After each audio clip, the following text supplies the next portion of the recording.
Good evening and अस्सलाम वालेकुम। सो आप सारे ठीक होंगे। In the last lecture we were discussing about the hypertension, we have discussed about the blood pressure, we also have discussed about the systolic and diastolic blood pressure as well as pulse pressure, mean arterial blood pressure, and we have also a formula to how to calculate mean arterial blood pressure. Instead of that, we have discussed about the cardiac output as well as about the stroke volume. We can repeat. We can also review these terminologies like what is blood pressure. The force exerted by the blood on the walls of the blood vessel is known as blood pressure. Uh, then we have already talked about the systolic as well as diastolic blood pressure. तो systolic blood pressure वो pressure था जो कि जब left ventricle contract करता है तो वो अपना प्रेशर एओर्टा के ऊपर एक्सर्ट करता है और एओर्टा एकदम डायलेट होता है। डायलेट होने के रिजल्ट में वो अपना ब्लड आर्टीरियल सिस्टम के अंदर भेजता है। तो जब वो कंट्रैक्ट होता है एओर्टा, लेफ्ट वेंट्रिकल कंट्रैक्ट होता है तो वो अपना ब्लड एओर्टा के अंदर भेजता है। तो जो आर्टीरियल सिस्टम के ऊपर एक प्रेशर मेजर किया जाता है, that pressure is known as systolic blood pressure. और जब हार्ट रिलैक्स कर रहा होता है आफ्टर कंट्रैक्शन या कंप्लीट कार्डिक रिलैक्सेशन होती है तो उस टाइम जो आर्टीरियल सिस्टम के अंदर प्रेशर मेजर किया जाता है, that is known as diastolic blood pressure. इसके बाद हमने डिस्कस किया था कि पल्स प्रेशर भी होता है। तो वो डिफरेंस जो सिस्टोलिक और डायस्टोलिक ब्लड प्रेशर के दरमियान एग्जिस्ट करता है, that is known as pulse pressure.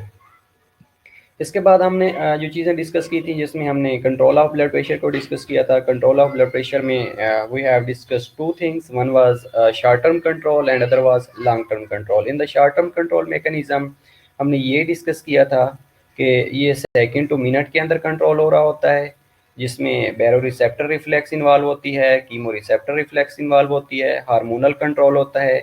और लॉन्ग टर्म के अंदर हमने ये डिस्कस किया था कि ये मिनट टू आवर्स के अंदर कंट्रोल हो रहा होता है और इसमें स्पेशली जो मेन रोल होता है जो किडनी प्ले कर रही होती है थ्रू रीनन एंजियोटेंसिन एल्डोस्टेरोन सिस्टम। और जो शॉर्ट टर्म जो इसके अलावा वालेकुम अस्सलाम, एडीएच रिलीज हो रहा होता है, एएनपी रिलीज हो रहा होता है। और हमने ये भी डिस्कस किया था कि जो बैरो रिसेप्टर्स हैं ये आर्क ऑफ एओर्टा के अंदर पड़े होते हैं, ये कैरोटिड बॉडीज़ के अंदर पड़े होते हैं। जैसे ही लेफ्ट वेंट्रिकल कंट्रैक्ट करता है, कंट्रैक्ट करने के रिजल्ट में वो अपना ब्लड एओर्टा के अंदर भेजता है। आर्क ऑफ एओर्टा के ऊपर रिसेप्टर पड़े होते हैं जो कि प्रेशर सेंसिटिव नर्व एंडिंग्स होती हैं। उन्होंने क्या करना होता है, उन्होंने वो प्रेशर जो लेफ्ट वेंट्रिकल जनरेट कर रहा होता है उसको मेजर करके सीवीसी को बताना होता है। अब CVC is connected with the autonomic nervous system. Autonomic nervous system क्या करता था कि वो सिंपैथेटिक और पैरासिम्पैथेटिक डिवीजन को एक्टिवेट कर देता था regarding blood pressure monitoring. Chemo receptors को हमने ये डिस्कस किया था कि ये केमिकल सेंसिटिव नर्व एंडिंग्स होती हैं। कीमो रिसेप्टर्स होते हैं जो कि हाइड्रोजन आयन की कंसंट्रेशन, कार्बन डाइऑक्साइड की कंसंट्रेशन और पार्शियल प्रेशर ऑफ ऑक्सीजन को मेजर कर रही होती हैं। इसके बाद हमने एड्रीनलिन और नॉर एड्रीनलिन के बारे में डिस्कस किया था। इसी तरह हमने लॉन्ग टर्म के बारे में भी डिस्कस किया था कि रास सिस्टम होता है, दैन एडीएच रिलीज होता है, एएनपी रिलीज होता है। और मैंने ये भी आपको बताया था कि एएनपी कब रिलीज होगा, जब ब्लड प्रेशर ज़्यादा होगा। जब ब्लड प्रेशर कम होगा तो एएनपी रिलीज नहीं होएगा। और एएनपी जो एल्डोस्टोन है उसका एंटागोनिस्ट है, एल्डोस्टोन को ये एंटागोनाइज कर रहा होता है। Okay, that was a diagram of baroreceptor reflex. तो ये वो डायग्राम जो हमने लास्ट टाइम भी डिस्कस की थी। इसके अलावा ये कीमो रिसेप्टर रिफ्लेक्स हमने डिस्कस किया था कि कीमो रिसेप्टर रिफ्लेक्स कब एक्टिवेट होएगी, जब हाइड्रोजन आयन कंसंट्रेशन बढ़ेगी, कार्बन डाइऑक्साइड का लेवल बेसिकली बढ़ता है, that will increase the hydrogen ion concentration. और पार्शियल प्रेशर ऑफ ऑक्सीजन कम होता है तो that is detected by chemo receptor reflex. ये सीवीसी को बताते हैं। सीवीसी क्या करता है, ऑटोनोमिक नर्वस सिस्टम की डोमेन को एक्टिवेट करता है जिसमें जो सिंपैथेटिक एक्टिविटी है वो बढ़ा देता है। सिंपैथेटिक एक्टिविटी बढ़ाने के रिजल्ट में स्ट्रोक वॉल्यूम बढ़ता है, हार्ट रेट बढ़ता है, वेजोकंस्ट्रिक्शन होती है, जिसके रिजल्ट में जो ब्लड प्रेशर है वो इंक्रीज हो जाता है। लेकिन जब ब्लड प्रेशर कम होता है तो इसके अपोज सारे काम हो रहे होते हैं। That was a long term control of blood pressure जो कि एक रास सिस्टम है। RAS system stands for renin angiotensin aldosterone system. तो बेसिकली हमने ये डिस्कस किया था कि रास सिस्टम में जो एक लीवर है, लीवर से एक प्रोटीन सिंथेसिस हो रही होती है, that protein is known angiotensinogen. तो जब ये ब्लड, वो ब्लड जिसमें सोडियम का कंटेंट कम होगा, या बॉडी के अंदर हाइपोवोलीमिया की कंडीशन होगी, या लो ब्लड प्रेशर होएगा, तो जो कार्डियक आउटपुट है टूवर्ड्स द किडनी, जो कि किडनी को रिक्वायर्ड होती है 20 से लेके 25% टू मेंटेन जीएफआर। तो जब ब्लड प्रेशर कम होएगा, लेफ्ट वेंट्रिकल से ब्लड कम निकलेगा, तो जो रीनल आर्टरी है उसके अंदर ब्लड कम जाएगा। मीन कार्डियक आउटपुट कम होने के रिजल्ट में, ये सोडियम का लेवल कम होने के रिजल्ट में, that is assessed by macula densa. Macula densa assess करेगा, मिकोला डेंजा जेसी सेल को एक्टिवेट करेगा। जेसी सेल क्या करता है, जेसी सेल रीनन को रिलीज करवाएगा। अब ये एंजियोटेंसिनोजन प्रोटीन और रीनन ये आपस में मिलकर एंजियोटेंसिन 1 बना देते हैं। एंजियोटेंसिन 1 का जो काम है, ये सिर्फ पार्शली वेजो कंस्ट्रिक्शन करता है, ब्लड वेसल का डायमीटर कम करता है। दूसरा काम यह है कि जब एंजियोटेंसिन 1 बन जाएगा, तो जो लंग्स हैं वहाँ से एक कन्वर्टिंग इंजाइम रिलीज होता है, that enzyme is known as angiotensin converting enzyme. ये क्या करता है, ये एंजियोटेंसिन 1 को एंजियोटेंसिन 2 के अंदर कन्वर्ट कर देता है। जो एंजियोटेंसिन 2 है, ये एक पोटेंट वेजो कंस्ट्रिक्टर है। पोटेंट वेजो कंस्ट्रिक्टर का मतलब ये है कि ये वाइड स्प्रेड वेजो कंस्ट्रिक्शन काज करवा देता है। इसके अलावा ये क्या करता है, एड्रीनल कॉर्टेक्स के ऊपर एक्ट करता है। एड्रीनल कॉर्टेक्स पे एक्ट करने के बाद ये एल्डोस्टोन को रिलीज करवाता है। अब एल्डोस्टोन क्या करता है, एल्डोस्टोन जो है ये सोडियम और वाटर को रीअब्जॉर्ब करवाता है। कहाँ से रीअब्जॉर्ब करवाता है, बेसिकली एपिकल सेल मेम्ब्रेन होती है in the distal convoluted tubules और कलेक्टिंग डक्ट्स के अंदर, वहाँ से ये सोडियम और वाटर को रीअब्जॉर्ब करवा लेता है। दूसरा काम था एडीएच का रिलीज होना। अब एडीएच कब रिलीज होएगा, एडीएच के लिए भी सर्टेन कंडीशंस होती हैं, लाइक बॉडी के अंदर हाइपोवोलीमिया की कंडीशन है, फ्लूइड वॉल्यूम डेफिसिट है, तो उसके रिजल्ट में ओस्मो रिसेप्टर्स होते हैं बॉडी के अंदर, जो कि central as well as peripheral osmoreceptors होते हैं। अब इन्होंने क्या करना होता है, इन्होंने वाटर का लेवल मेंटेन करना होता है ब्लड के अंदर। तो जब वाटर का कंटेंट कम होएगा, चाहे वो हाइपोवोलीमिया की कंडीशन है, चाहे वो डिहाइड्रेशन की कंडीशन है, तो ये ओस्मो रिसेप्टर डिटेक्ट करके हाइपोथैलेमस को बताते हैं कि हाइपोथैलेमस को ये बताया जाता है कि ब्लड के अंदर जो वाटर का कंटेंट है वो कम हो गया है, या ब्लड की विस्कासिटी बढ़ गई है, जो ब्लड है वो मोर विस्कस हो गया है, या सेल के अंदर जो नॉर्मल लेवल ऑफ वाटर है, जो कि 90 से लेके 92% सेल के अंदर वाटर पड़ा है, उसका लेवल कम हो गया है। जब ये लेवल कम होएगा, तो that is detected by the osmo receptor. Osmo receptor detect करके हाइपोथैलेमस को बताएंगे। अब हाइपोथैलेमस क्या करेगा, हाइपोथैलेमस पोस्टीरियर पिट्यूटरी से एडीएच को रिलीज करवाएगा। अब जैसे ही पोस्टीरियर पिट्यूटरी से एडीएच रिलीज होएगा, तो ये जाके किडनी के अंदर एक्वापोरन्स पड़े होते हैं, स्मॉल स्मॉल मॉलिक्यूल्स होते हैं, स्मॉल स्मॉल पोर्स होते हैं, जहाँ से वाटर के मॉलिक्यूल्स में पास आउट होना होता है। तो ये बेसिकली उन एक्वापोरन्स को ब्लॉक कर देगा। जैसे ही वो ब्लॉक होएगा, तो वहाँ से वाटर की रीअब्जॉर्प्शन होना शुरू हो जाती है। That was about the ADH. Antidiuretic hormone is also known as vasopressin. Well, that is the ANP. ANP is atrial natriuretic peptide. That is a hormone. अब बेसिकली ये हार्मोन कहाँ से रिलीज होता है, ये लिवर सॉरी हार्ट के जो muscles होते हैं, that is known as cardiomyocytes, या हार्ट के जो सेल्स होते हैं, that are known as cardiomyocytes. ये कब रिलीज होएगा, जब ब्लड प्रेशर ज़्यादा होता है। जब ब्लड प्रेशर ज़्यादा होएगा, तो ये उस टाइम ANP रिलीज होएगा। और ये करता क्या है कि ये सोडियम और वाटर को जहाँ से रीअब्जॉर्ब हो रहा था, जो कि एल्डोस्टोन इसकी रीअब्जॉर्प्शन करवा रहा था, ये एल्डोस्टोन के एंटागोनिस्ट काम कर रहा होता है। बेसिकली एल्डोस्टोन ने सोडियम और वाटर को रीअब्जॉर्ब करवाना था, और रिलीज कब हो रहा था, जब ब्लड प्रेशर कम था। लेकिन ये कब रिलीज होएगा, जब ब्लड प्रेशर का लेवल ज़्यादा हो जाएगा, हाइपरटेंशन की कंडीशन होएगी, तो कार्डियोमायोसाइट से ANP रिलीज होएगा। ANP रिलीज होने के बाद ये जाके किडनी के ऊपर एक्ट करेगा, और वहाँ से सोडियम और वाटर जो है उसको एलिमिनेट करवा देगा। Got it. इसके अलावा ब्लड प्रेशर को लो करेगा, और काम क्या करता है, सोडियम और वाटर की एक्सक्रीशन करवा देता है, सोडियम और वाटर को एलिमिनेट करवा देता है।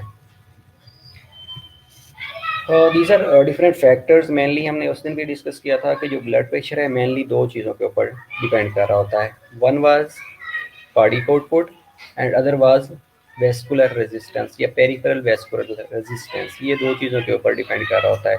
जितनी ज़्यादा कार्डिक आउटपुट होएगी, उतना ज़्यादा ब्लड प्रेशर होएगा। जितनी ज़्यादा पेरिफेरल रेजिस्टेंस होएगी, उतनी ज़्यादा ब्लड प्रेशर होएगा। पेरिफेरल रेजिस्टेंस कैसे ज़्यादा ब्लड प्रेशर करती है, बेसिकली जैसे ही पेरिफेरल रेजिस्टेंस बढ़ती है ना, तो जो वेनस रिटर्न है वो बढ़ना शुरू हो जाती है। ब्लड वेसल का डायमीटर कम होता है, कम होने के रिजल्ट में जो ब्लड है वो सुपीरियर और इंफीरियर वेना के में ज़्यादा आना शुरू हो जाता है। जैसे ही ज़्यादा आएगा प्रीलोड बढ़ाएगा, प्रीलोड बढ़ने के रिजल्ट में स्ट्रोक वॉल्यूम बढ़ता है, स्ट्रोक वॉल्यूम बढ़ेगा तो उसके रिजल्ट में कार्डिक आउटपुट बढ़ना शुरू हो जाती है।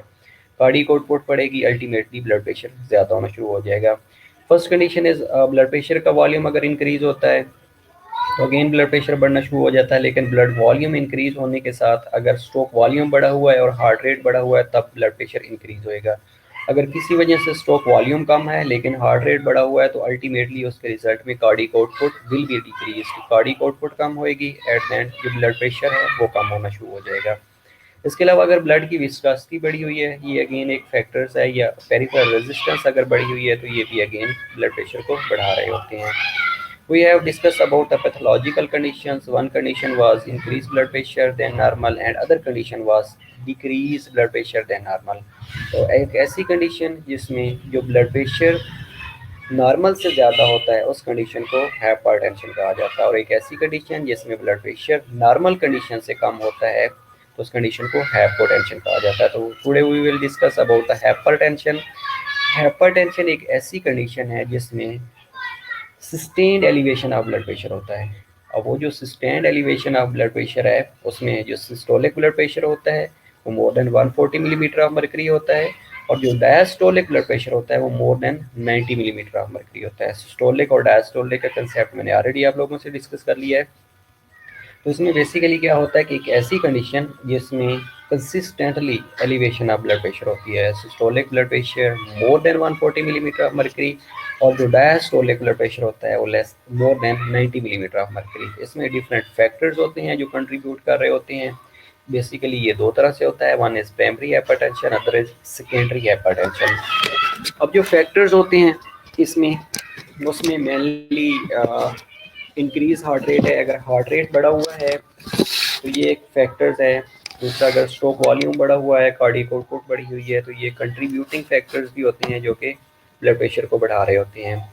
इसके अलावा increase stimulation of sympathetic nervous system. अगर सिंपैथेटिक नर्वस सिस्टम की अनफॉर्चुनेटली या किसी भी वजह से सर्टेन पैथोलॉजिकल कंडीशन की वजह से स्टिमुलेशन हो गई है, अब नॉर्मल स्टिमुलेशन हो गई है, या सिंपैथेटिक नर्वस सिस्टम की हाइपर एक्टिविटी हो गई है, तो उसके रिजल्ट में भी जो ब्लड प्रेशर है वो इंक्रीज हो जाएगा। अब सिंपैथेटिक नर्वस सिस्टम क्या करता है? Basically sympathetic nervous system heart rate को बढ़ाता है, स्ट्रोक वॉल्यूम को बढ़ाता है, और पेरिफेरल जो रेजिस्टेंस है उसको बढ़ा रहा होता है। जैसे ही पेरिफेरल रेजिस्टेंस बढ़ेगी तो उसके रिजल्ट में स्ट्रोक वॉल्यूम बढ़ता है, कार्डियक आउटपुट बढ़ती है, और at the end blood pressure बढ़ना शुरू हो जाता है। दूसरा कंट्रीब्यूटिंग फैक्टर ये है कि पेरिफेरल नर्वस सिस्टम की स्टिमुलेशन हो गई है। पेरिफेरल नर्वस सिस्टम की स्टिमुलेशन होने के रिजल्ट में अगर उसके वेजो कंस्ट्रिक्शन हो गई है, वेजो कंस्ट्रिक्शन का मतलब है कि ब्लड वेसल का अगर डायमीटर कम हो गया है, जैसे ही ब्लड वेसल का डायमीटर कम होएगा तो वो क्या करेगा कि वेनस रिटर्न को बढ़ाएगा। जैसे ही वेनस रिटर्न बढ़ेगी तो अल्टीमेटली ब्लड प्रेशर बढ़ना शुरू हो जाएगा। ये सिंपैथिक और पेरिफेरल वेजो कंस्ट्रिक्शन हो गई है, चाहे बॉडी की सिस्टेमिक सर्कुलेशन के अंदर वेजो कंस्ट्रिक्शन हो गई है, सिस्टेमिक सर्कुलेशन आर्टीरियल वेजो कंस्ट्रिक्शन हो गई है, या पेरिफ्रीज का मतलब है कि पेरिफेरल वेजो कंस्ट्रिक्शन हो गई है। तो दोनों क्या काम करती हैं? बेसिकली ये जो वेनस रिटर्न है उसको इंक्रीज करती है। जैसे ही वेनस रिटर्न इंक्रीज होती है तो उसके रिजल्ट में ब्लड प्रेशर बढ़ना शुरू हो जाता है। इसके अलावा increase fluid volume and sodium intake, किसी वजह से बॉडी के अंदर हाइपरवोलेमिया की कंडीशन हो गई है, फ्लूइड वॉल्यूम ज़्यादा हो गया है, एक्सेस अमाउंट में हो गया है, या सोडियम बहुत ज़्यादा ले लिया है, या आईवी फ्लूइड बहुत ज़्यादा ले लिया है। आईवी फ्लूइड ज़्यादा लेने के रिजल्ट में ये सोडियम वो फ्लूइड जो सोडियम कंटेन कर रहा था वो ज़्यादा ले लिया है, उसके रिजल्ट में अगर सोडियम ज़्यादा लिया है तो वो वाटर को अट्रैक्ट करेगा। अगर वैसे आईवी लाइन लगाई हुई है तो उसके रिजल्ट में फ्लूइड वॉल्यूम एक्सेस चला गया है तो वो भी अगेन वेनस रिटर्न बढ़ाता है, कार्डियक आउटपुट बढ़ती है, और अल्टीमेटली ब्लड प्रेशर बढ़ना शुरू हो जाता है।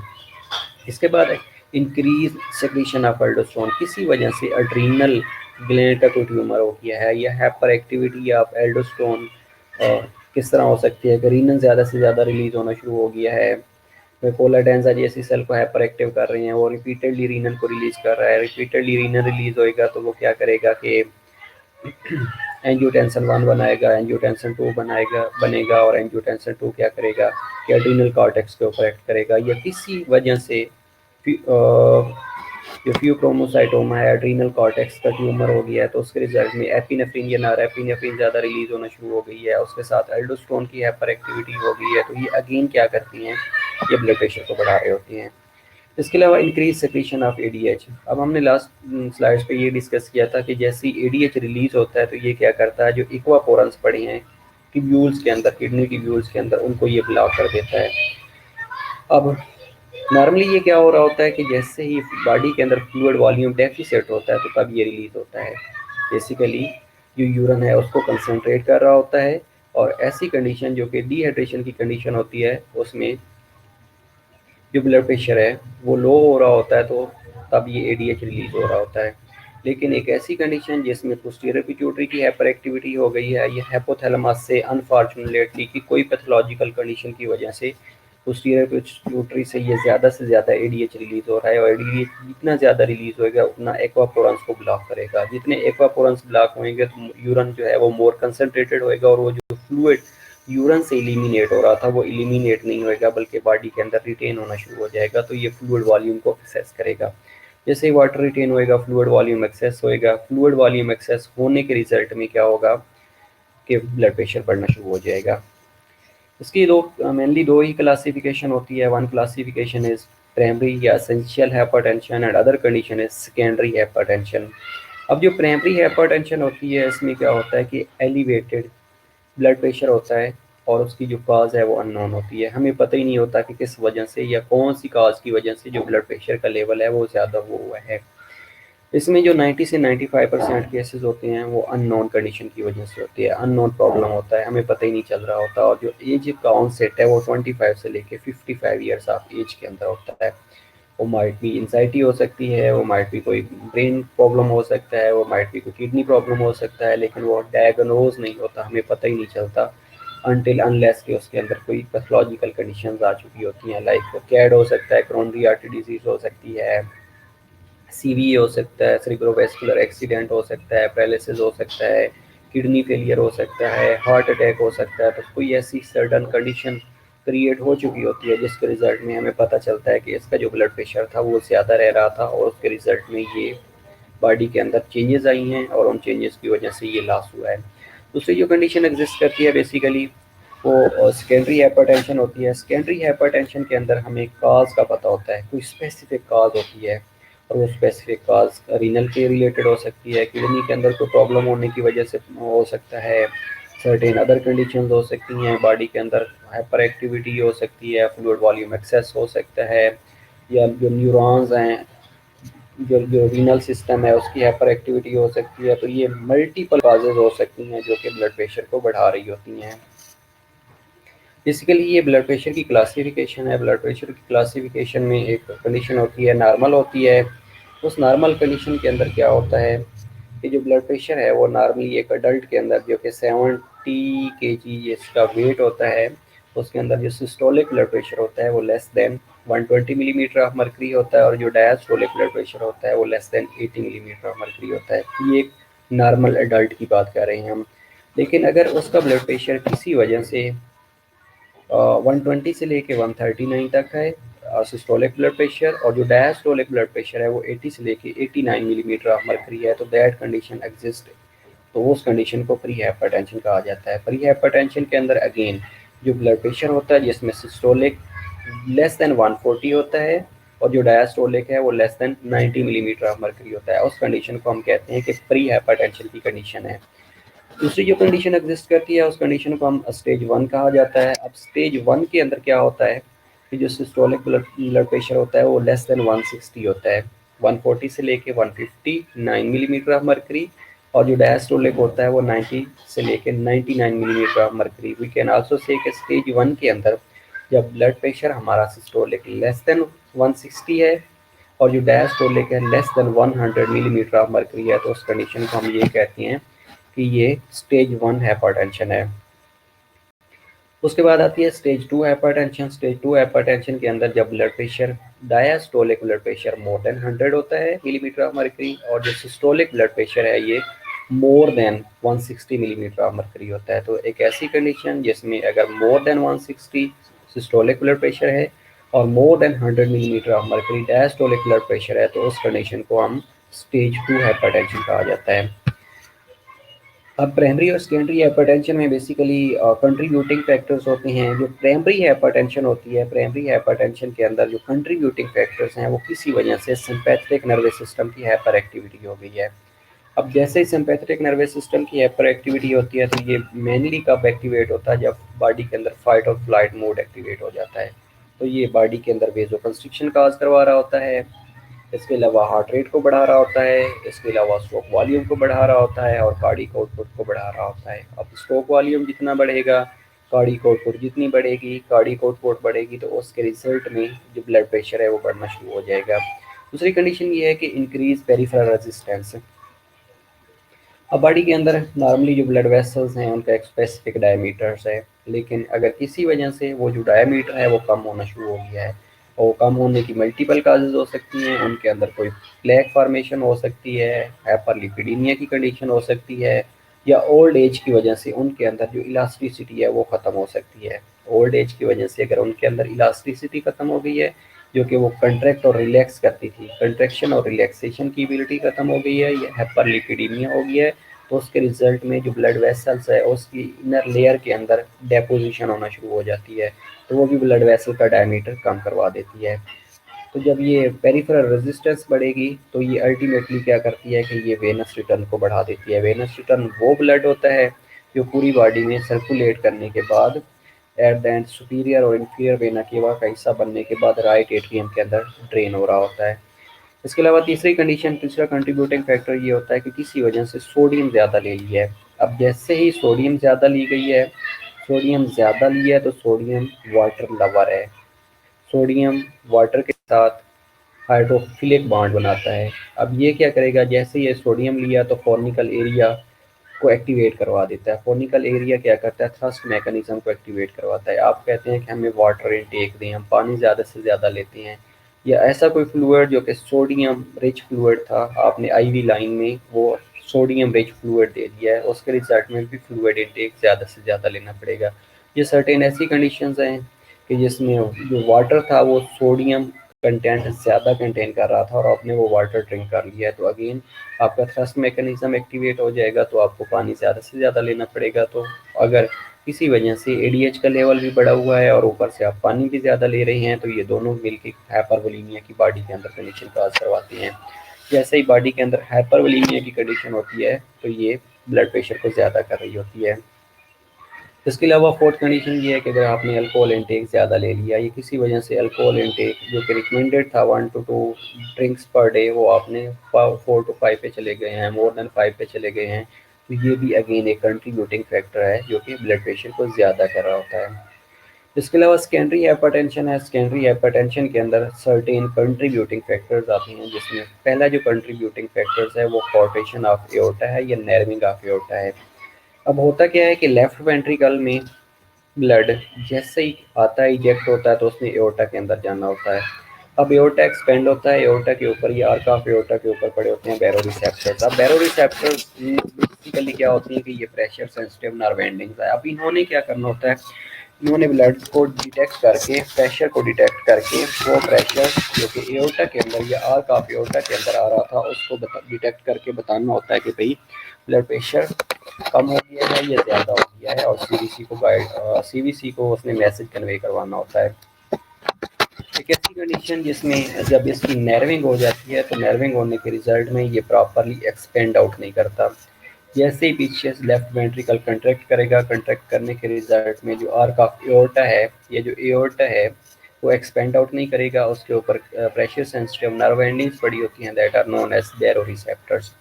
अब बैरोरिसेप्टर्स क्या करते हैं, अब वो डिटेक्ट करते हैं कि जो एओर्टा है वो तो एक्सपेंड हो नहीं रहा, एक्सपेंड ना होने के रिजल्ट में जो ब्लड प्रेशर है वो कम हो चुका है, या ब्लड वॉल्यूम कम हो चुका है, या कार्डिक आउटपुट बढ़ कम हो चुकी है, ये जो स्ट्रोक वॉल्यूम है वो कम हो चुका है, तो वो अनइंटेंशनली वो सीवीसी को एक्टिवेट कर देता है। सीवीसी जैसे ही एक्टिवेट होता है तो उसके रिजल्ट में वो मैसेज ऑटोनोमिक नर्वस सिस्टम को कन्वे करता है, और ऑटोनोमिक नर्वस सिस्टम क्या करता है, वो सिम्पैथेटिक डिवीजन को एक्टिवेट कर देता है। जैसे ही सिम्पैथेटिक डिवीजन एक्टिवेट होती है तो बॉडी के अंदर और मसला एओर्टा के अंदर है, लेकिन एओर्टा के प्रॉब्लम की वजह से बॉडी के अंदर फाइट और फ्लाइट मोड एक्टिवेट हो जाता है। अब उसके रिजल्ट में जैसे सिंपैथेटिक एक्टिविटी बढ़ती है, सिंपैथेटिक एक्टिविटी बढ़ने के रिजल्ट में जो हार्ट रेट है वो बढ़ना शुरू हो जाता है, पेरिफेरल रेजिस्टेंस बढ़ना शुरू हो जाती है, बॉडी के अंदर वेजो कंस्ट्रिक्शन होना शुरू हो जाती है, स्ट्रोक वॉल्यूम बढ़ना शुरू हो जाता है और at the and more cardiac output होती है, ज़्यादा से ज़्यादा हार्ट के ऊपर बर्डन बनना शुरू हो जाता है। अब कॉर्टेशन ऑफ एओर्टा, ये नर्विंग ऑफ एओर्टा का इफेक्ट बेसिकली वेंट्रिकल के ऊपर पड़ता है, लेफ्ट वेंट्रिकल के ऊपर पड़ता है। इसलिए जो लेफ्ट वेंट्रिकल हाइपरट्रॉफी कॉमन होती है उन पेशेंट्स के अंदर जिनके अंदर नर्विंग ऑफ एओर्टा प्रेजेंट होता है। इसके अलावा रीनल डिजीज़ हो सकती है। रीनल डिजीज़ में डिफरेंट डिजीज़ हो सकती हैं, लाइक ग्लोमेरुलोनेफ्राइटिस हो सकता है, एक्यूट ट्यूबुलर नेक्रोसिस हो सकती है। तो ये क्या करती हैं, ये बेसिकली रीनल सिस्टम को या रास सिस्टम को एक्टिवेट कर देती हैं। जैसे ही रास सिस्टम एक्टिवेट होता है, रास सिस्टम एक्टिवेट होने के रिजल्ट में जो सोडियम और वाटर है वो किडनी से रिटेन होना शुरू हो जाता है। जैसे ही सोडियम और वाटर की रिटेंशन होएगी, जितना ज़्यादा सोडियम और वाटर रिटेन होएगा तो उतना ज़्यादा फ्लूइड वॉल्यूम बढ़ेगा। फ्लूइड वॉल्यूम बढ़ेगा तो फ्लूइड वॉल्यूम बढ़ने के रिजल्ट में कार्डिक आउटपुट बढ़ेगी। कार्डिक आउटपुट बढ़ेगी तो at the end blood pressure बढ़ना शुरू हो जाएगा। ये एंडोक्राइनल डिसऑर्डर्स हो सकते हैं। एंडोक्राइन में जिस तरह एल्डोस्टोन है, एंडोक्राइन इन नेचर्स है, तो अगर इसकी सेक्रेशन होना शुरू हो गई है या किसी वजह से हाइपर एक्टिविटी हो गई है एंडोक्राइन ज़्यादा, तो एल्डोस्टोन ज़्यादा से ज़्यादा रिलीज हो रहा है, तो अगेन ये सोडियम और वाटर को रिटेन करेगा। सोडियम और वाटर जितना ज़्यादा रिटेन होएगा उतना ज़्यादा फ्लूइड वॉल्यूम इंक्रीज होएगा और इंक्रीज होने के रिजल्ट में कार्डिक आउटपुट बढ़ेगी। कार्डिक आउटपुट बढ़ेगी तो ब्लड प्रेशर बढ़ना शुरू हो जाएगा। इसके अलावा फ्यूक्रोमोसाइटोमा हो सकता है। फ्यूक्रोमोसाइटोमा में ये होता है कि जो एड्रीनल ग्लैंड है उसका कोई ट्यूमर हो सकता है।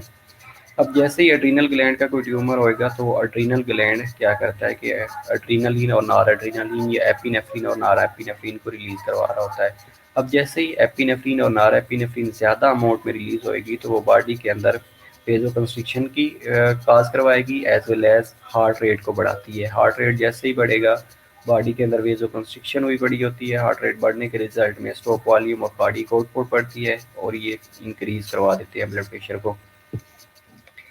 इसके अलावा तीसरी कंडीशन, चौथी कंडीशन ये हो सकती है कि कोई न्यूरोलॉजिकल प्रॉब्लम हो सकता है। न्यूरोलॉजिकल प्रॉब्लम में ये होता है कि कोई ब्रेन का डिसऑर्डर हो सकता है, कोई हाइपोथैलेमस का प्रॉब्लम हो सकता है। अगर हाइपोथैलेमस का प्रॉब्लम है तो क्या करता है कि पोस्टीरियर पिट्यूटरी को एक्टिवेट कर देता है। पोस्टीरियर पिट्यूटरी की हाइपर एक्टिविटी हो सकती है तो एडीएचवी या वेजोप्रेसिन को ज़्यादा से ज़्यादा रिलीज़ करेगा। जितना ज़्यादा वेजोप्रेसिन रिलीज़ होएगा तो उसके रिजल्ट में उतना एक्वापोरन्स ब्लॉक होंगे और वेजोप्रेशन और बॉडी के अंदर वेजो कंस्ट्रिक्शन होएगी। तो ये मिल के क्या करेंगे, ये कार्डिक आउटपुट और स्ट्रोक वॉल्यूम को बढ़ाएंगे, हार्ट रेट को बढ़ाएंगे और at the end blood pressure बढ़ना शुरू हो जाएगा। These was contributing factors of primary as well as secondary hypertension.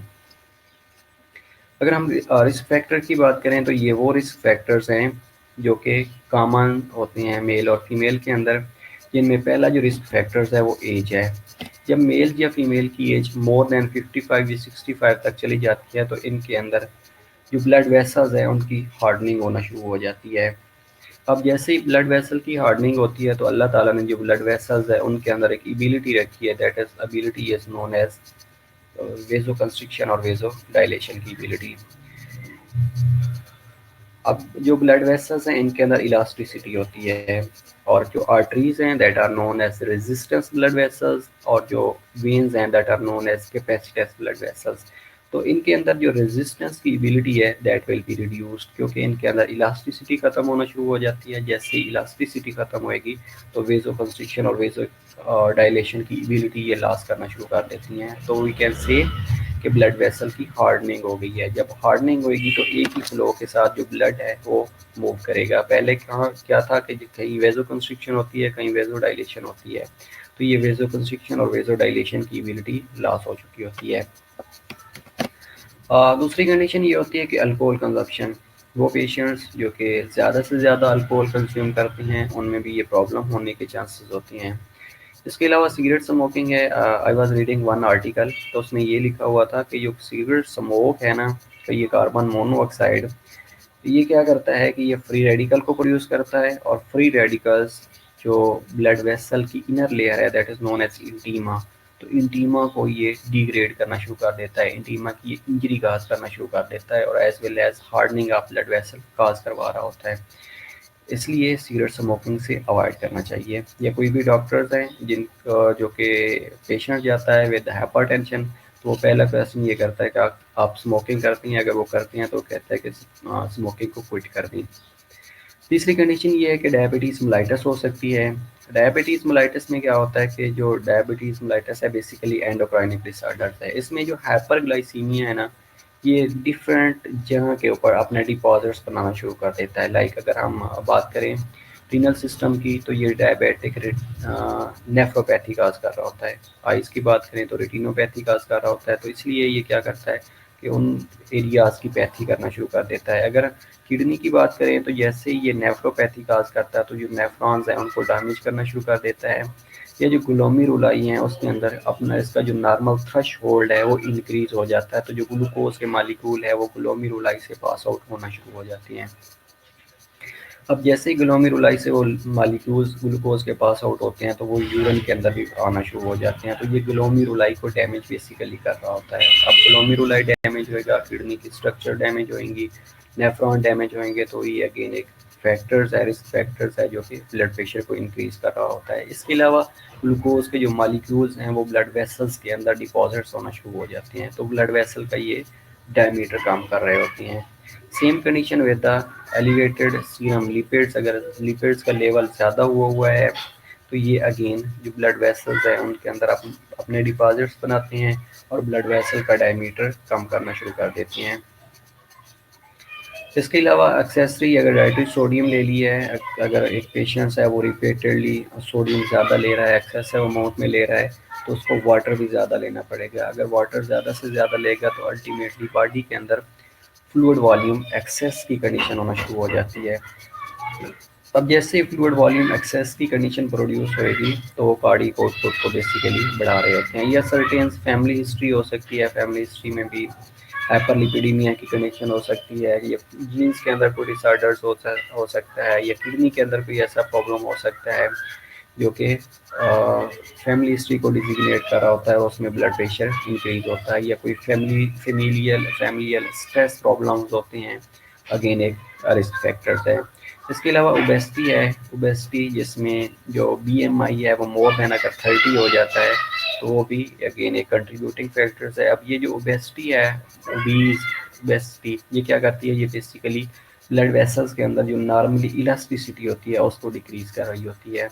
ये सेडेंट्री लाइफस्टाइल है, सेडेंट्री लाइफस्टाइल में ये है कि वो बंदा अच्छी डाइट लेता है, रिच सीरम लिपिड के साथ डाइट ले रहा होता है, लेकिन वो एक्सरसाइज नहीं करता। एक्सरसाइज ना करने के रिजल्ट में वो ओबेसिटी को लीड कर रहा होता है, और वॉक ना करने के रिजल्ट में जो ब्लड वेसल्स है उसके अंदर ब्लड स्टेसिस होने के चांसेस होते हैं, ब्लड थिकनेस होने के चांसेस होते हैं।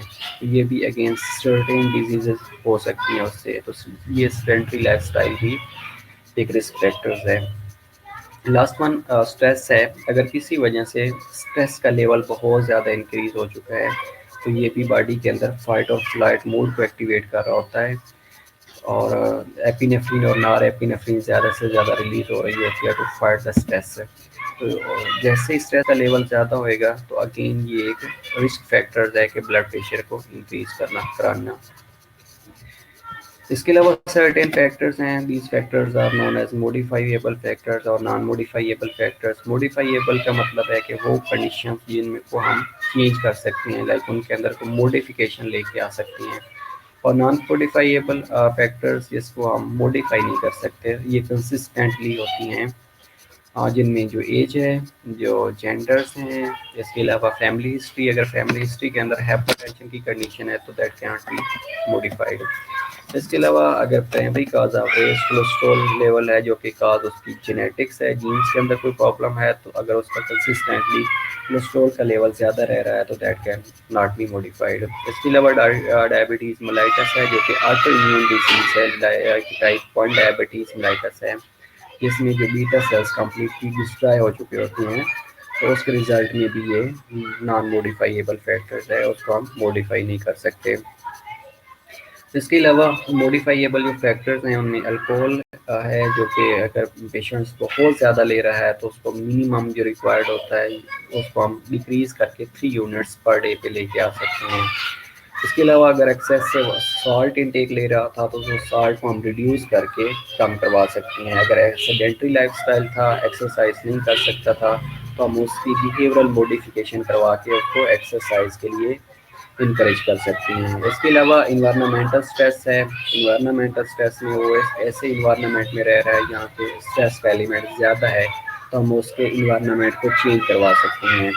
इसके अलावा स्मोकिंग है, अगर स्मोकिंग रिपीटेडली कर रहा है तो हम उस स्मोकिंग को क्विट करवा सकते हैं। पेशेंट्स अगर ओबीज है तो उसको एक्सरसाइज के लिए इनकरेज करके उसका जो सेडेंट्री लाइफस्टाइल है, जो ओबेसिटी है उसको, या जो बीएमआई इंक्रीज हुआ है उसको कम करवाया जा सकता है। इसके अलावा अगर टाइप 2 डायबिटीज़ मेलाइटस है, उसके साथ सर्टेन कंडीशन एग्जिस्ट कर रही होती हैं जिनमें टाइप 2 कैन बी को एग्जिस्टेड लाइक विद ओबेसिटी है, ये हाइपरलिपिडीमिया है, ये हाइपरटेंशन है, तो ये टाइप 2 के साथ मोस्टली एग्जिस्ट कर रही होती हैं। जो कि हम अगर टाइप 2 को ट्रीट करेंगे, साथ में एंटी हाइपरलिपिडेमिक देंगे या एंटी हाइपरटेंसिव ड्रग्स देंगे, तो इनको भी मॉडिफाई किया जा सकता है विद ड्रग्स, विद मेडिकेशन। अब इसकी अगर हम डिस्कस करें क्लिनिकल मैनिफेस्टेशंस को, तो clinical manifestation mostly frequently patient जो होता है एसिम्प्टोमेटिक होता है अनटिल अनलेस के कोई ऑर्गन डैमेज ना हो जाए।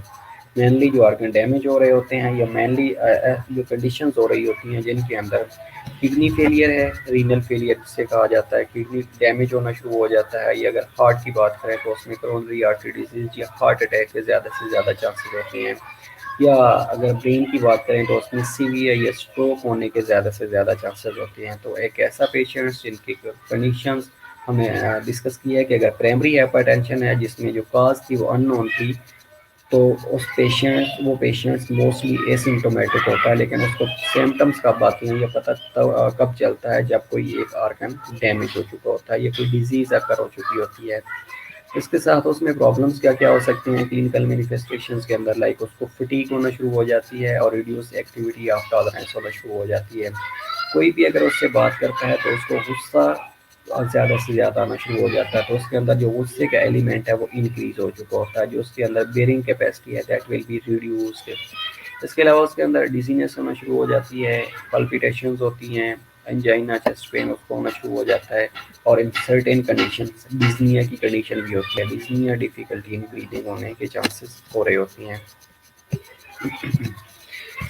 इसको हम मैनेज कैसे कर सकते हैं? सबसे पहली जो कंडीशंस है, अगर वेट उसका ज़्यादा है तो उसको हम इनकरेज करें कि वो वेट रिडक्शन करवाए। अगर वेट ज़्यादा है तो उसका सेडेंटरी लाइफस्टाइल है, ओबीज है, तो पहला हमने उसको इनकरेज करना है कि भाई आप एक्सरसाइज करें, एक्सरसाइज करने के रिजल्ट में वेट रिडक्शन इम्पॉर्टेंट है। दूसरा डाइटरी चेंजेस होती हैं, डाइटरी चेंजेस के अंदर उसकी डाइट के अंदर मॉडिफिकेशन लेके आएँ, लाइक अगर वो ऐसी डाइट ले रहा था कि जो बहुत ज़्यादा लिपिड कंटेन कर रहा था या फैटी डाइट्स थी, तो उसको रिड्यूस करवाएँ। इसके अलावा जो उसका अल्कोहल इनटेक था, हो सकता है वो more then 3 drinks per day था या 3 यूनिट्स पर डे था, तो उसको डिक्रीज़ करके less than 2 drinks per day for main के लिए लेके आना है, और जो वीमेंस हैं उनके लिए less than 1 drink per day लेके आ सकती हैं।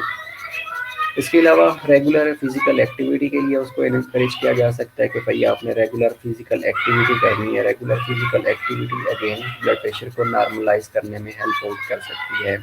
अगर वो सिगरेट स्मोकिंग करता है, सिगरेट स्मोक ज़्यादा कर रहा होता है, जो कि मैंने ऑलरेडी बताया कि सिगरेट स्मोक क्या करता है कि ये जो एंटीमा है उसको डैमेज कर रहा होता है, तो सिगरेट स्मोकिंग से उसको क्विट करवाना है। अगर कोई स्ट्रेस है, उसकी फैमिलियल हिस्ट्री के अंदर कोई प्रॉब्लम है, फैमिली के अंदर कोई प्रॉब्लम है, ये एक ऐसा इन्वायरमेंट है जहाँ पे वो और उसका स्ट्रेस का एलिमेंट ज़्यादा है, तो उस इन्वायरमेंट को चेंज करवाएं और स्ट्रेस मैनेजमेंट के लिए सर्टेन थेरापीज़ हैं उसके लिए उसको इनकरेज करें, लाइक बिहेवियरल थेरापी हो सकती है, इसके अलावा योगा टाइप हो सकता है, इसके अलावा visit to different sites, different hill stations, तो उसके रिज़ल्ट में ये सारी चीज़ें ठीक हो सकती हैं। इसके अलावा उसको सोडियम रिस्ट्रिक्शन करवाएं। सोडियम रिस्ट्रिक्शन के रिजल्ट में उसका जो सोडियम का लेवल है वो कम होना शुरू हो जाता है। सोडियम का लेवल कम होएगा तो अल्टीमेटली बॉडी के अंदर जो सोडियम ज़्यादा था उसने वाटर को अट्रैक्ट करना था, तो वो वाटर कम अट्रैक्ट होएगा और बॉडी के अंदर जो हाइपरवोलेमिया की कंडीशन थी वो कम होना शुरू हो जाएगी। इसके अलावा सर्टेन ड्रग्स होती हैं, ड्रग्स थेरेपी के थ्रू भी हम उसको मॉडिफाई कर सकते हैं। लाइक हम डायूरेटिक्स दे सकते हैं। ये डायूरेटिक्स क्या करते हैं कि जो बॉडी के अंदर फ्लूइड वॉल्यूम इंक्रीज होता है या हाइपरवोलेमिया की कंडीशन होती है, उसको किडनी से ये बॉडी वाटर को इलिमिनेट करवा देती है। पोलीयूरिया की कंडीशन हो सकती है। एड्रीनर्जिक इनहिबिटर्स हो सकते हैं, लाइक एड्रीनलिन टाइप एंटागोनिस्ट होते हैं, या बीटा एड्रीनर्जिक ब्लॉकर्स हो सकते हैं, लाइक अटीनोलोल हो सकते हैं या मेटाप्रोलोल हो सकते हैं। तो ये क्या करते हैं कि ये एडिनर्जिक ब्लॉकर्स होते हैं या बीटा एडिनर्जिक एंटागोनिस्ट होते हैं, जो कि ब्लड प्रेशर को कम करने में हेल्प आउट कर रहे होती हैं। इसके अलावा सर्टेन एसी इनहिबिटर्स होते हैं। अब एसी इनहिबिटर्स क्या करते हैं, ये एंजियोटेंसिन कन्वर्टिंग एंजाइम इनहिबिटर्स होते हैं, लाइक कैप्टोप्रिल हो सकता है, लाइक सीनोप्रिल हो सकता है। तो ये क्या करते हैं कि ये एंजियोटेंसिन 1 को एंजियोटेंसिन 2 के अंदर कन्वर्ट ही नहीं होने देते। जब एंजियोटेंसिन 1 एंजियोटेंसिन 2 के अंदर कन्वर्ट नहीं होगा, तो उसके रिजल्ट में बॉडी के अंदर पोटेंट वेज ऑफ कंस्ट्रिक्शन नहीं होगी, और as well as aldosterone release नहीं होएगा। अगर एल्डोस्टेरोन नहीं रिलीज होएगा, बॉडी के अंदर पोटेंट वेज ऑफ कंस्ट्रिक्शन नहीं होगी, तो अगेन ब्लड प्रेशर जो है वो नॉर्मलाइज किया जा सकता है। इसके अलावा कैल्शियम चैनल ब्लॉकर्स हो सकते हैं। कैल्शियम चैनल ब्लॉकर्स भी अगेन ये क्या करते हैं, डायल्डाइसिन लाइक रोपामिन हो सकते हैं, ये एक्शन पोटेंशियल को डिले करवा रहे होते हैं, चाहे वो मसल का एक्शन पोटेंशियल हो या हार्ट का एक्शन पोटेंशियल हो।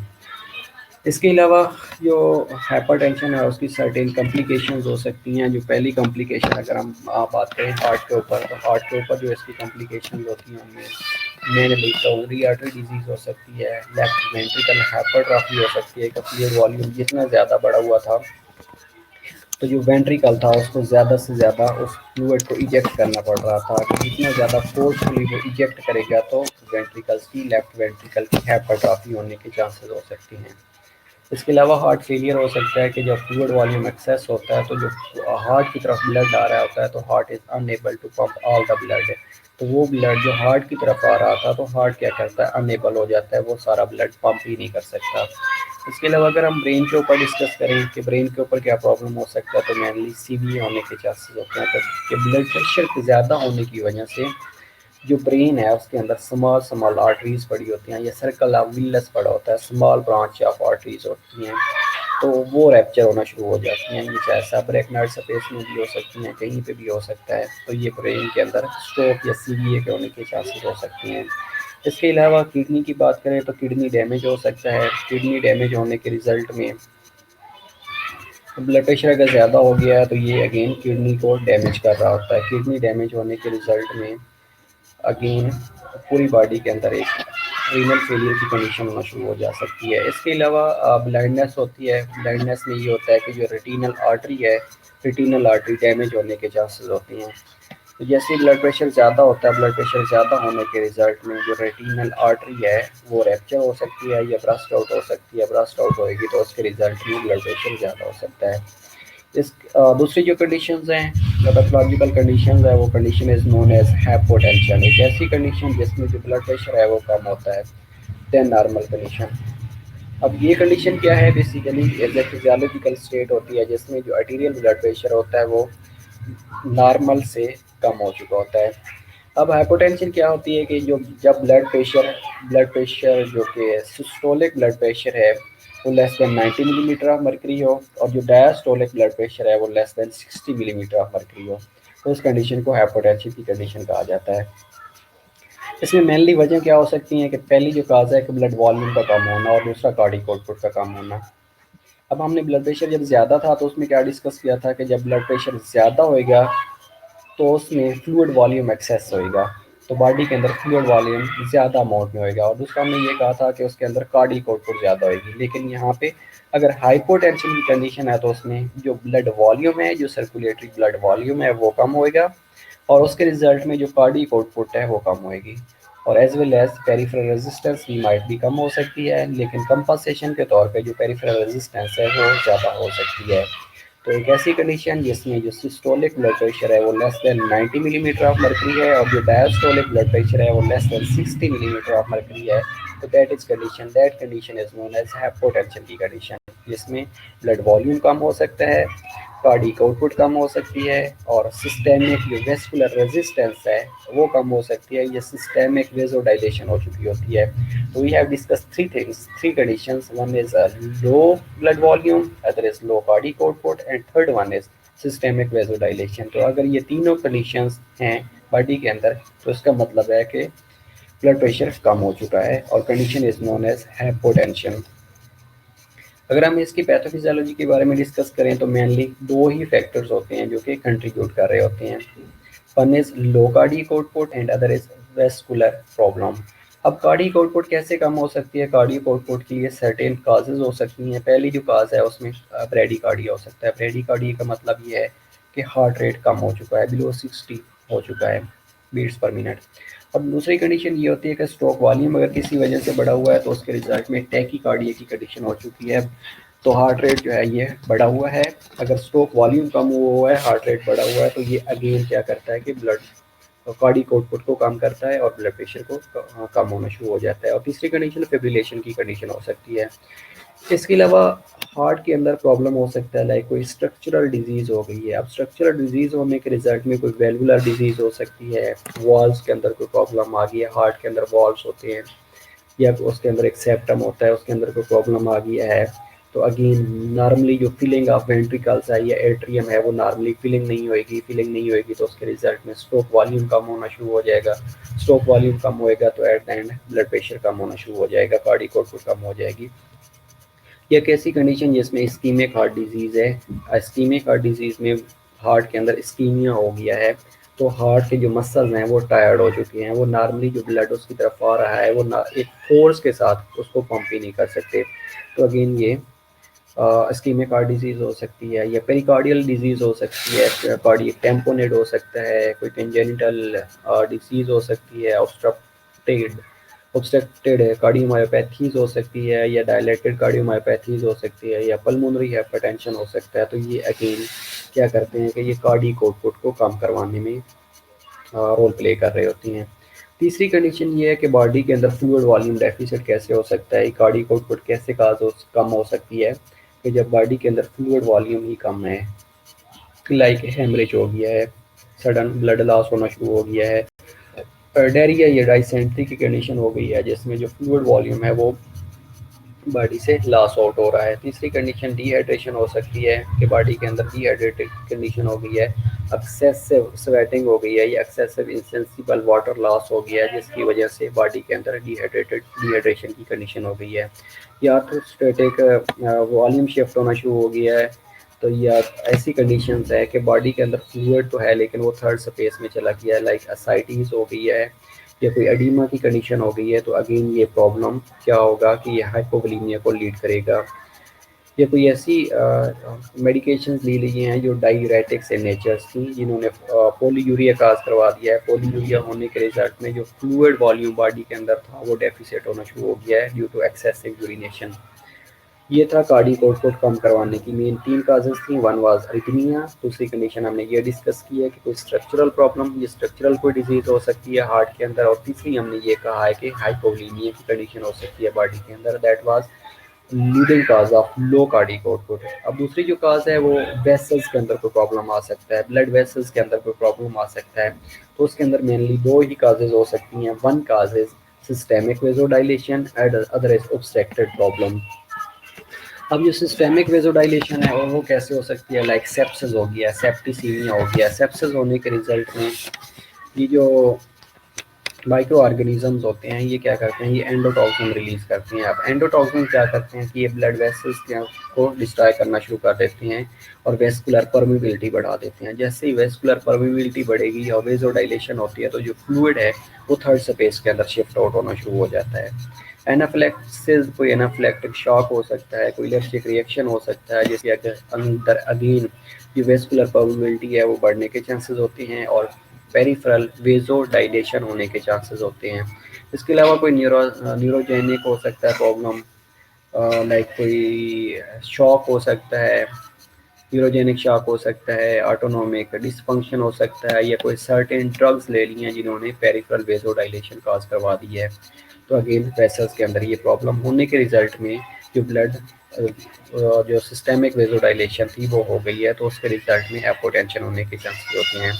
दूसरा प्रॉब्लम ये है कि कोई ऑब्स्ट्रक्शन हो गई है, पल्मोनरी एम्बोलिज्म हो सकता है, पल्मोनरी एम्बोलाई होने के रिजल्ट में भी ब्लड वेसल्स के अंदर ब्लॉकेज होती है, तो हार्ट की तरफ ब्लड वो आता ही नहीं है, या जो आ रहा होता है वो रिक्वायर्ड अमाउंट में नहीं आता, तो उसके रिजल्ट में कार्डियक आउटपुट कम होने के चांसेस होते हैं। तो ये मेनली वी कैन से कि हाइपोटेंशन दो चीज़ों के ऊपर कंप्रोमाइज करती है, one is low cardiac output और दूसरा वेसल्स प्रॉब्लम।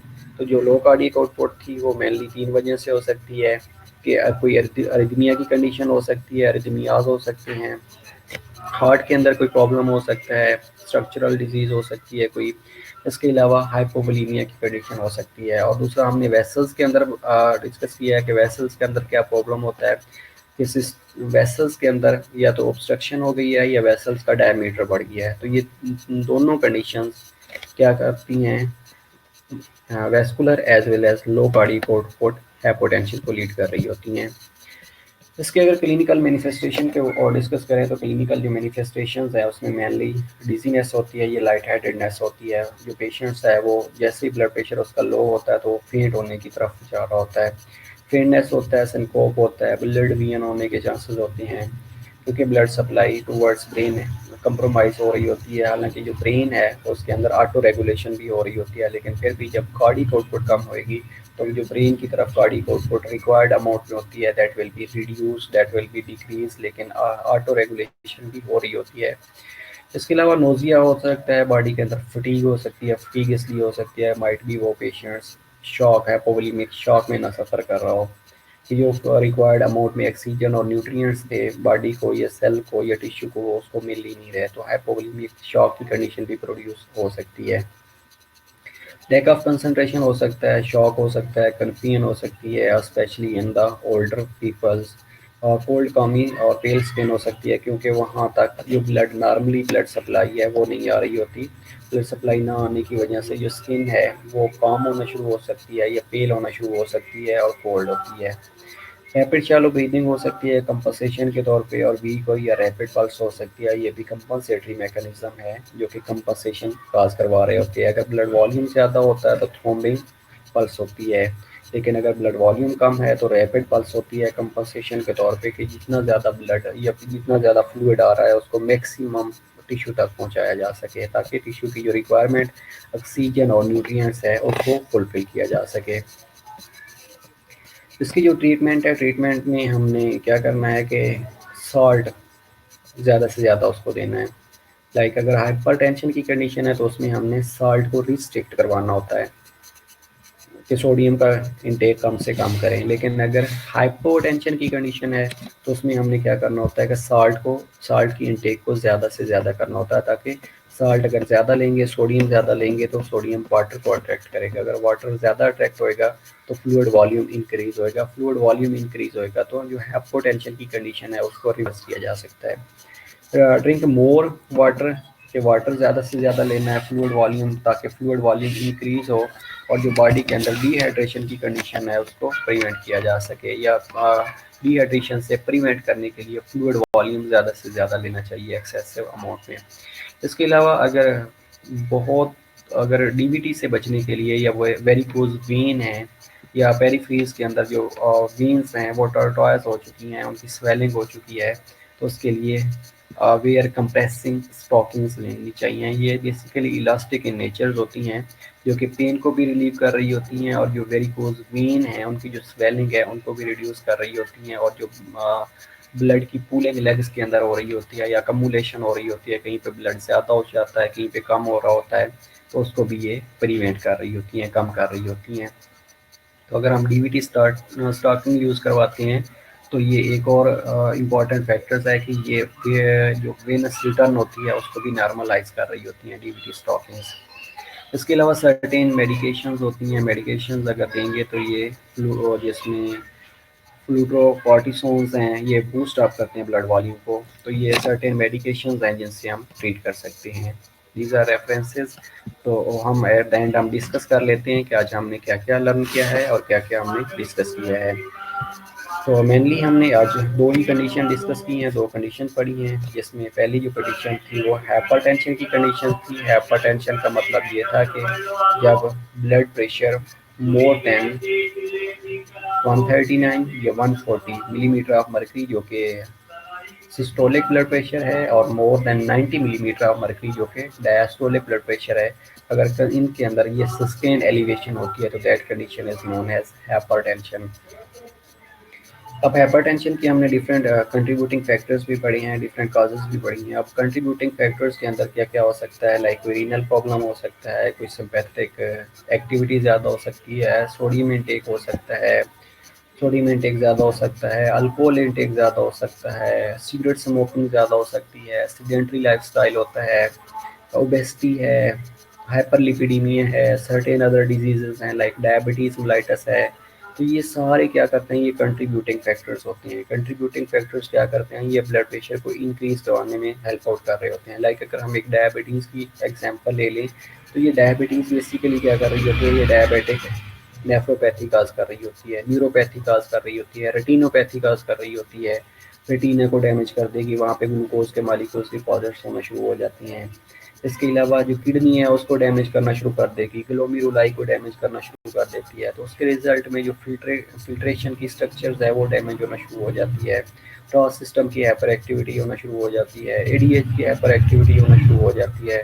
तो ये कि बेसिकली क्या कर रहे होते हैं, ये ब्लड प्रेशर को ज़्यादा कर रहे होते हैं। अब इसको हमने नॉर्मलाइज कैसे करना है, उसके लिए सेडेंट्री लाइफस्टाइल अगर है तो उसको डिक्रीज करवाएं, मिनिमाइज करवाएं, उसको वॉक के लिए इनकरेज करें, एक्सरसाइज के लिए इनकरेज करें। अगर उसका बिहेवियर इस तरह का है जो अग्रेसिव इन नेचर है तो सर्टेन मेडिटेशंस की तरफ उसको इनकरेज करें। दूसरी कंडीशन जो हमने डिस्कस की है that is low blood pressure, that is known as hypotension. तो हाइपोटेंशन के अंदर हमने दो चीज़ें मेनली डिस्कस की हैं।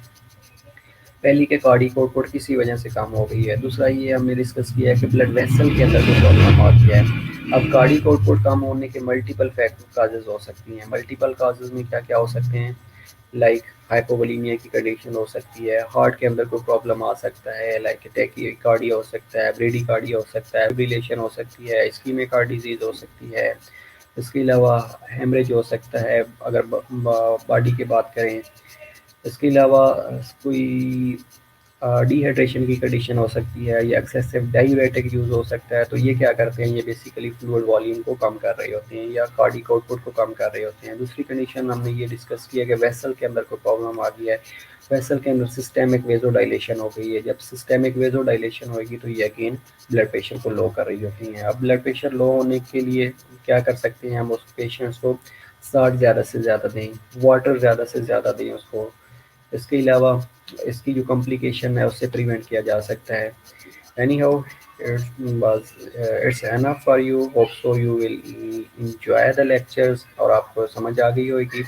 इंशाल्लाह next we will discuss about the shock. के पेशेंट्स है वो शॉक के साथ है, तो शॉक की पैथोफिजियोलॉजी हम डिस्कस करेंगे, साइन और सिम्टम डिस्कस करेंगे, और उसको कैसे शॉक वाले पेशेंट्स को different types of shock we will also discuss, और उन डिफरेंट टाइप्स ऑफ शॉक वाले पेशेंट्स को कैसे मैनेज किया जा सकता है। इंशाल्लाह हम नेक्स्ट लेक्चर में वो डिस्कस करेंगे। Okay, take good care of yourself. Okay, bye bye, अल्लाह हाफिज़।